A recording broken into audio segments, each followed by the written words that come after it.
Welcome to Burlap Teachers. Enjoy the video. You start by confirming compatibility. Charger voltage and battery chemistry must match, because charging the wrong chemistry damages cells.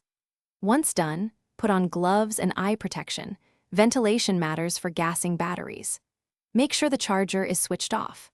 Connect the positive clamp to the battery positive terminal, then connect the negative clamp to the battery negative or to a clean chassis ground if the battery is installed. This minimizes sparks and ensures a safe initial connection before powering the charger. Now set the charger mode based on battery condition: bulk for fast charging, float for maintenance, or a repair/desulfation mode for sulfated batteries. This matters because each mode controls voltage and current differently. Next, dial the charge current, typically 1/10 of battery capacity for safe charging, but use lower current for older batteries. Once set, power the charger on and monitor the displayed voltage and current. Make sure values ramp smoothly, and the time estimate looks reasonable before leaving it to run.